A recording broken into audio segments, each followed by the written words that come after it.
উফ, আরো জোরে দাও, খুব ভালো হচ্ছে। আহ, আমার অবস্থা একদম শেষ সোনা, আর পারছি না। এইভাবে বললে তো হবে না সোনা, তোমায় এর শেষটা করতেই হবে। আরো জোরে জোরে দাও। উফ, আমার জীবন বের হচ্ছে আর তুমি বলছো আরো জোরে দিতে? বউ না শত্রু তুমি? হ্যাঁ, আরে, এই সময় জোরে না দিলে তো হবে না সোনা, তাই দিতে বলছি। একটু জোরে দাও, হয়ে যাবে। দিচ্ছি তো, মনে হচ্ছে এখনই হয়ে যাবে। অয়ন কথাটা শেষ করে আরো ছুড়ে করতে লাগলো। কিছু সময় যেতেই অয়ন দেখতে পায় গাছটা কেটে গেছে। গাছটা কেটে যেতেই অয়নের ঠোঁটের কোণে হাসি ফুটে ওঠে। অয়ন আর নীলা হানিমুন করতে এসেছে গ্রামে। একটু ভিন্ন রকম ভাবে তারা শহরের পরিবেশ থেকে অনেকটা ভিন্ন স্থানে সময় কাটাতে এসেছে। অয়ন নীলার দিকে দৃষ্টিপাত করতেই দেখতে পায় নীলা একটা একটা নীল রঙের শাড়ি পরে তার পাশেই দাঁড়িয়ে আছে। অয়ন নীলার দিকে তাকিয়ে একটা মিষ্টি হাসি দিল। নীলা অয়নকে উদ্দেশ্য করে বলল, যাক, অবশেষে গাছটা কাটা হলো। আমি তো ভেবেছি তুমি পারবেই না। হ্যাঁ, এটা কি কোনো ব্যাপার নাকি? খুব সহজেই কেটে ফেলেছি। হুম, এমন শক্তি যদি রাতে দেখতে পেতাম তবে মনটা একটু হলেও ভরে যেত। নীলার কথা শুনে অয়ন গাছের কাছে থেকে উঠে বসে নীলার কাছে এসে দাঁড়ায়। নীলা আর চোখে অয়নের দিকে দৃষ্টিপাত করলো। অয়ন নীলার কাছে এসে নীলার কোমর ধরে আলতো করে স্লাইড করে নিজের বুকে নিয়ে আসলো। নীলা কিছুই বুঝতে পারল না। অয়ন নীলার গালে আলতো করে নিচের ঠোঁটজোড়া ছুঁয়ে দিয়ে নীলার উদ্দেশ্যে বলতে লাগলো, কি গো সোনা, রাতে বুঝি আমি শক্তি দেখাই না? ওহো, দেখাও না তো, শুধু পড়ে পড়ে ঘুমাও। আমার কাছে আসলেই তোমার ঘুম পায়। আজ না কাল, কাল না পরশু, এমন বাহানা বানাও শুধু। ওরে আমার জান পাখিটারে বলে কি, আজ না কাল, কাল না পরশু? এমন কথা আমি কবে বললাম গো সোনা? বলেছো বলেছো, একটু মনে করে দেখো, দেখবে মনে পড়বে। ও হ্যাঁ, মনে করেছে। বাসরাতে বলেছিলাম এমন কথা, কিন্তু ওই রাতে তো তুমি আমি ভীষণ ক্লান্ত ছিলাম, তাই বলেছি সোনা। তুমি রাগ করেছো সেই কথায়? তা নয় তো কি, প্রত্যেকটা মেয়ে কতটা আশা করে থাকে সেই রাতে। উফ, কিছু অন্যরকম হবে। ওই রাতটা একটু অন্যরকম করে সেলিব্রেট করবে। তা না করে তুমি এসে ঘুমাতে বললা। এটা কি আদৌ উচিত? ওহ মেরি জান, আমি তো ভেবেছি তুমি ক্লান্ত। আর তার থেকেও বড় কথা হলো, আমি ঘুমাতে বলতেই তুমি চিৎপটাং হয়ে ঘুমিয়ে পড়েছো। আর এখন সব দোষ আমার? তোমারই তো সব দোষ। তুমি জোর করতে পারতে।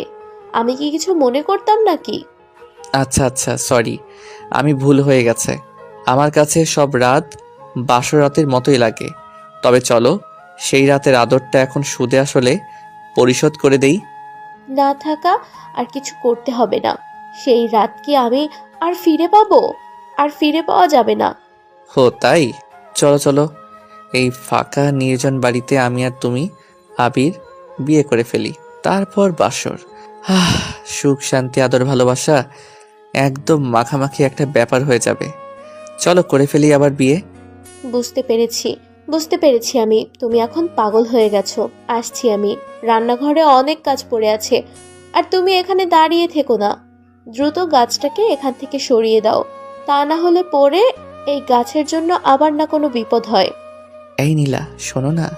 আরে চলে গেলে কি মনের আশা পূরণ হবে নাকি? একটু আসো তো কাছে।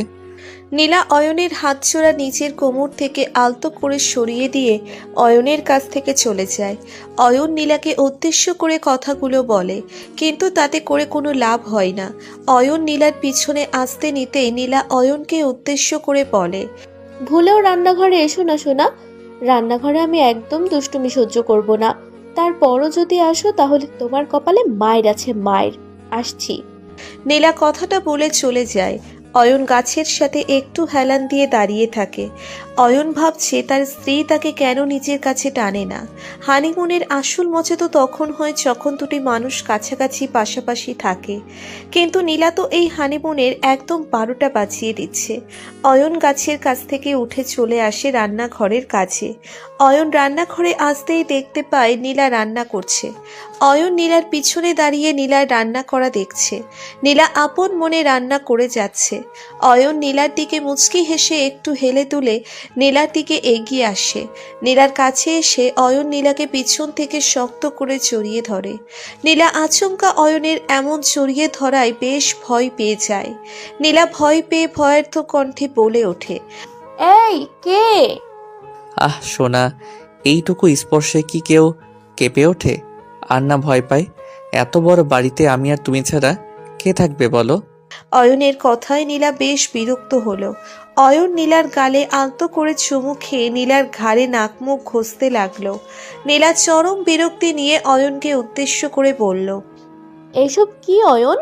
আমি তোমায় বারণ করেছিলাম তো যে আমায় বিরক্ত করবে না, তারপরেও বিরক্ত করছো। এই কিসের বিরক্ত? হ্যাঁ, তুমি আমার স্ত্রী আর আমার অধিকার আছে তোমার সাথে হুট হাট করে রোমান্স করার। ওরে আসছে রোমান্স করতে, এখন কোনো রোমান্স হবে না, যাও, এখন আমি বিজি আছি। আচ্ছা সোনা, রাগ করে না। আমি তোমাকে ছাড়া কোথায় যাব বলো? তার থেকে বরং আমি তোমায় হেল্প করি, ঠিক আছে? একদম ঠিক নাই জানো, আমি জানি তুমি আমাকে হেল্প করার নামে আমার সাথে দুষ্টুমি করবে। তুমি যে একটা ফাজিল মানুষ সেটা কি আমার আর বুঝতে বাকি আছে নাকি?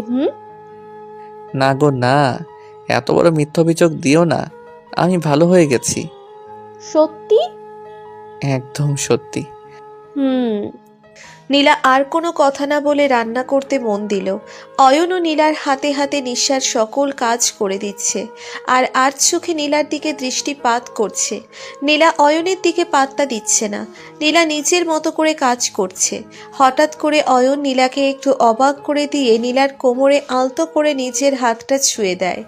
অয়নের হাতের স্পর্শ নীলার কোমর পেতেই নীলার সারা শরীরে যেন কারেন্ট বয়ে যায়। নীলা মৃদু কেঁপে ওঠে অয়নের ছোঁয়ায়।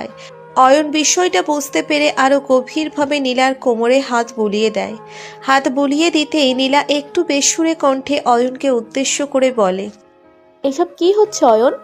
আমি বারণ করেছিলাম তো নাকি? আমি কি করছি? আমার হাতটাই যত সব বাজে কাজ করছে। আমার কোনো দোষ নেই। তবে রে ফাজিল ছেলে। নীলা কথাটা শেষ করতেই অয়নের দিকে ঘুরে অয়নের দিকে তেড়ে আসলো। অয়নও দুপা পিছিয়ে যেতেই নীলা নিচের পায়ের সাথে হোঁচট খেয়ে পড়ে যেতে লাগলো। অয়ন নীলাকে পড়ে যেতে দেখে বেশ দ্রুত গতিতে নীলার দিকে এগিয়ে এসে নীলাকে সেভ করতে চেষ্টা করলো, কিন্তু লাভ হলো না। নীলা অয়নের বুকের উপর এসে পড়ল, আর অয়ন নীলার তাল সামলাতে না পেরে নীলাকে বুকে নিয়ে ধপাস করে মাটিতে পড়ে যায়। নীলা অয়নের বুকের উপর আর অয়ন ফ্লোরে। অয়ন নীলার কোমর জড়িয়ে ধরে মৃদু কণ্ঠে নীলাকে উদ্দেশ্য করে বলল, দেখছো, নিজের জীবন বিপন্ন করে তোমায় সেভ করলাম। উফ, এই শোনা, তোমার বুকের স্পর্শ আমার বুকে পেয়ে ভীষণ ভালো লাগছে। কি শান্তি। তুমি না সত্যি। নীলা কথাটা বলে অয়নের উপর থেকে উঠে যেতে চেষ্টা করে। নীলা উঠে যেতে চেষ্টা করতেই অয়ন নীলার কোমর ধরে হ্যাচকা টান দিয়ে নীলাকে আবার নিচের বুকে নিয়ে আসলো। নীলা একটু অবাক হয়ে অয়নের চোখের দিকে দৃষ্টি নিক্ষেপ করলো। অয়নের চোখের ভাষা তার কাছে নতুন নয়। নীলা বুঝতে পারছে তার ফাজিল দুষ্টু বর এখন কি চায়। নীলা অয়নের চোখের দিকে তাকিয়ে আছে। অয়ন হঠাৎ করেই নীলার চুলের পিছনে আলতো করে হাত নিয়ে গিয়ে শক্ত করে নীলার চুলগুলো ধরে নীলার কোমর নরম ঠোঁটজোড়া নিজের ঠোঁটের সাথে এক করে নিল। অয়নের ঠোঁটের স্পর্শ পেতে নীলার মধ্যে সেই ব্যাকুলতা সৃষ্টি হলো, যেই ব্যাকুলতা নীলাকে বারবার অয়নের কাছে হারিয়ে ফেলতে বাধ্য করে। নীলা নীলের উপর নিয়ন্ত্রণ রাখতে পারল না। অয়নের গলা ধরে নীলার অয়নের তালে কিস করতে লাগলো। দুজন এক অদ্ভুত ভালো লাগার অনুভূতির মধ্যে চলে যায়। মিনিট বিশেক পরে অয়ন নীলার ঠোঁটজোড়া থেকে নিজের ঠোঁটজোড়া আলগা করে দিল। এর মধ্যেই দুজনের মনের মধ্যে এক অন্যরকম ভালোবাসার অনুভূতির জন্ম হয়ে গেছে। অয়ন নীলার ঠোঁট ছেড়ে দিতেই নীলা অয়নের বুকের উপর ভর দিয়ে উঠে পড়ল। অয়নও ফ্লোর থেকে উঠে পড়ে নীলার দিকে তাকালো। নীলা একটু কাঁপা কাঁপা গলায় বলল, অয়ন এখন না, আমি কাজ শেষ করি, তারপর না হয়। হুম, আমি কিছু শুনতে চাই না। আমি শুধু শুনতে চাই, অয়ন চলো, তোমার শক্তি প্রয়োগের পরীক্ষা দিতে হবে। এই ফাজিল, কিসের শক্তি? হ্যাঁ, কোনো শক্তির পরীক্ষা দিতে হবে না, এখন যাও তো। তুমি আমায় যতই তাড়িয়ে দাও না কেন সোনা, আজ তো আমি যাচ্ছি না, বরং আজ তোমায় জোর করে আদর করব। বলেছ না আমি রাতে শক্তির পরীক্ষা দিতে পারি না। আজ এখন দেখাবো শক্তি কাকে বলে, কত প্রকার ও কি কি। আরে সোনা, তখন তো আমি মজা করে বলেছি। তুমি তো হেব্বি শক্তিশালী সোনা। তখন যদি করেছি সলি। ওলে বাবালে, সলিতে কাজ হবে না বেপি। আমি এখন আদর করব মানে করো। অয়ন কথাটা শেষ করতেই নীলাকে কোলে তুলে নিল। নীলা অয়নের গলা জড়িয়ে ধরে আপন মনে বলতে লাগলো, ধুর, তখন যদি এই কথাটা না বলতাম তবে এসব কিছুই হতো না। এখন আমার রান্নার কি হবে? নীলা কথাটা ভাবতেই অয়ন নীলাকে নিজের রুমে নিয়ে আসে। রুমে এসেই অয়ন নীলাকে বিছানায় শুইয়ে দিল। তারপর কি হলো আশা করি বুঝতেই পারছেন। অয়ন নীলার সারা শরীরে আদরে আদরে ভরিয়ে দিল। অয়ন আদর শেষ করে নীলার বুকের উপর শুয়ে পড়ল। নীলা বাচ্চা মেয়ের মতো কান্না ভেজা কণ্ঠে অয়নকে উদ্দেশ্য করে বলল, তুমি এমন করলে, এসব করতে পারলে, এমন করে আদর করতে কি তোমার একটুও কষ্ট হয় না? কেমন করে শোনা? তুমি না শক্তির পরীক্ষা দিতে বলেছ? আমি তো তাই দিলাম লক্ষ্মী। এটা শক্তির পরীক্ষা। উফ, সারা শরীরটা ব্যথা করে ফেলেছো। আমি আর রুম থেকে বের হব না। আমিও দেখি দুপুরে খাবার কোথায় পাও। তাই শোনা, আমার সমস্যা নেই। তুমি কাছে থাকলে আমার আর কিছুর প্রয়োজন হবে না। আমার আর কিছুই চাই না। আমি তোমার আদর খাবো শুধু। এই ফাজিল, তোমার কি এত আদর করেও মন ভরে নাই? আরো আদর করতে চাও? ও গোমর প্রিয়তমা, আমার মন কি তোমার মতো ছোট্ট নাকি যে অল্প আদরে ভরে যাবে? আমার মনটা বিশাল। এক জীবনে আদর করে আমার মন ভরাতে পারবে না তুমি। বারবার করতে হবে। যাও অসভ্য ছেলে একটা। একবার বাড়ি যাই, তখন তোমার আদর করা বের করব আমি। কেন কেন? আদর কি কম করা হচ্ছে? আরো আদর করতে হবে বুঝি? এই অয়ন, আমাদের রিলেশনের সময় তো তুমি এত দুষ্টু ছিলে না? আনরোমান্টিক একটা মানুষ ছিলে। এখন এমন বজ্জাত ফাজিল দুষ্টু কেন হয়ে গেছো? আরে তখন তো আমি ভদ্র ছিলাম আর ভাবতাম এখন না বিয়ের পরে একদম হালাল করে আদর করব। তাই তখন নিজেকে অনেকটা কষ্ট করে নিয়ন্ত্রণ করেছি। কষ্টের ফল মিষ্টি হয়, তাই এখন মিষ্টি খাচ্ছি সোনা। এই দাও না ওই মিষ্টি ঠোঁটের মিষ্টি স্বাদ নিতে। কি? এইমাত্র এত মিষ্টি খেলে এখন আবার? একদম না, আমি দম বন্ধ হয়ে মরে যাব। তুমি তো একটা রাক্ষস হয়ে গেছো। একবার ঠোঁট নিজের কাছে নিতে পারলে আর ছাড়ো না। ছাড়বো কেন? কম কষ্ট করে কি নিজের কাছে নিয়ে এসেছি বলো? আমাদের পূর্ণতার গল্প কি এত সহজ নাকি? কত সংগ্রাম, যুদ্ধের পর সফলতা। উফ, তাই একটু মিষ্টি তো দিতেই পারো তাই না? হ্যাঁ, তা কিন্তু ঠিক। আমরা কষ্ট না করলে সত্যি আমাদের ভালোবাসা এত দূর আসতো না। তোমার আর কি, মাথা তো আমি খাটায় এসি। আমার কারণে আজ আমরা এখানে। এখন ছাড়ো সোনা, আমার রান্না করতে হবে তো। তুমি তো লক্ষ্মী ছেলে বলো। এখন তোমার বউকে একটু যেতে দাও। নীলার কথা শুনে অয়ন মুচকি হাসল, কারণ অয়ন নীলার পিঠের উপর আলতো করে হাত বুলিয়ে দিচ্ছে। নীলা নিজেই অয়নের বুকে আষ্টে পিষ্টে জড়িয়ে আছে, আবার অয়নকেই বলছে ছেড়ে দিতে। সত্যি মেয়েদের মন বোঝা আর ঘোড়ার ডিম দেখা দুটোই অসম্ভব। অয়ন আলতো করে নীলার থুতনিটা ধরে নীলার মুখটা নিচের দিকে টেনে নিয়ে নীলার নাকের সাথে নিচের নাকটা ঘষে দিয়ে নীলার ঠোঁটে আলতো করে চুমু খেয়ে অয়ন বলল, নিজেই চাও না আমার থেকে দূরে যেতে, আর বলো কড়া ধরে রেখেছি। ফাজিল একটা বউ আমার। চলো ফ্রেশ হয়ে নেই, তারপর দুজন একসাথে খাবার খেয়ে বিকালে নদীর পাড়ে ঘুরতে যাব, কেমন? অতপর অয়ন আর নীলা দুজন ফ্রেশ হয়ে নিল।